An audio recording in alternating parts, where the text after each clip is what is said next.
Exactly as expected, Tenet is another complex, potentially confusing movie from Christopher Nolan. If you've just watched the credits roll and can't work out what has been going on, then this is the video for you. We're going to break down all the major elements of Tenet's ending, from the start of its last act to the final moments. As you'd imagine, to explain Tenet's ending requires discussing the story in depth, so this is your warning. Spoilers start here, so don't watch any further unless you've already seen the film or are happy knowing exactly how it ends.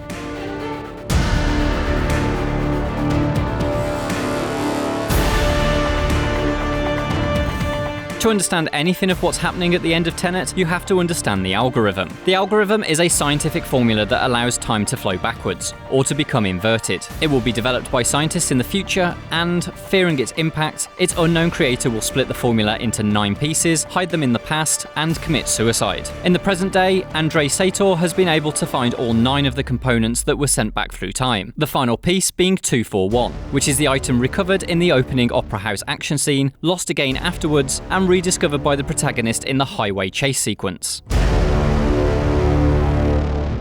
With the algorithm completed, Sator intends to use it to trigger time inversion and destroy humanity. This will happen when he himself dies, as the algorithm is linked to a dead switch activated by his fitness tracker. Sator wishes to bring an end to everything as he has terminal pancreatic cancer, and believes that if he has to die, then everything should die with him. The Tenet organization believes that Sator's plan will come into effect on the 14th. This is considered by his wife, Kat, to be the last time he experienced genuine happiness, as Sator disappeared for some time the following day.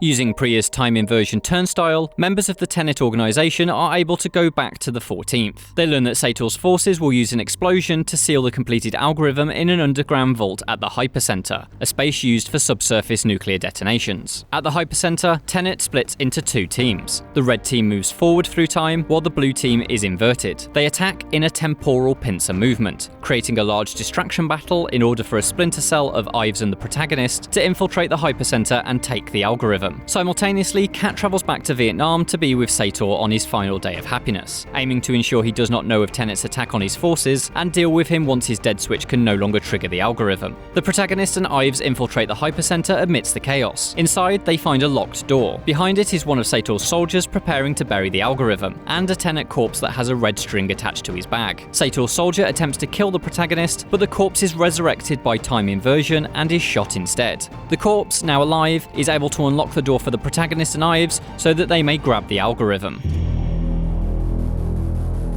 Kat, unable to let Sator remain oblivious, reveals that Tenet is in the process of foiling his doomsday plan. She shoots him in the chest with a concealed handgun, although Sator dies only after being pushed off the side of his yacht, a tumble aided by a little slippery sunscreen. Kat then dives off the side of the boat, which means she's actually the woman she previously believed Sator was cheating on her with. This sequence also indicates that Sator never disappeared, but was actually killed by Kat herself. Tenet secures the algorithm before the explosion at the Hypercenter, and, crucially, before Kat takes Sator's life into her own hands. The algorithm device is split into 3 pieces and taken by the protagonist, Ives and Neil. The 3 intend to hide the components from future threats, and it is implied that they should kill themselves to prevent the knowledge from spreading.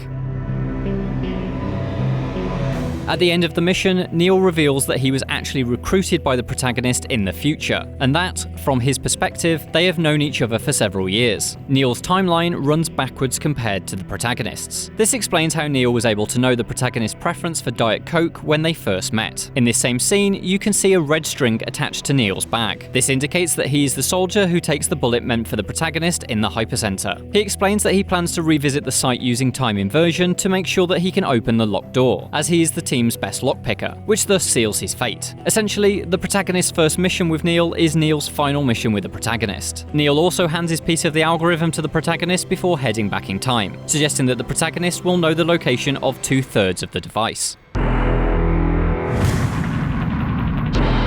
In the final scene, the protagonist reveals to Priya that he himself will set up Tenet in the future, and so in effect recruited both himself and Priya. He then shoots and kills her, as she remains a threat to the life of Kat. People with knowledge of time inversion are seen as a threat by Tenet, and so technically should be eliminated. But the protagonist has developed an emotional connection with Kat, and thus breaks the rules that he will eventually dictate. And that is Tenet's ending explained. For more, check out one of these other videos, and for everything else, stick with IGN.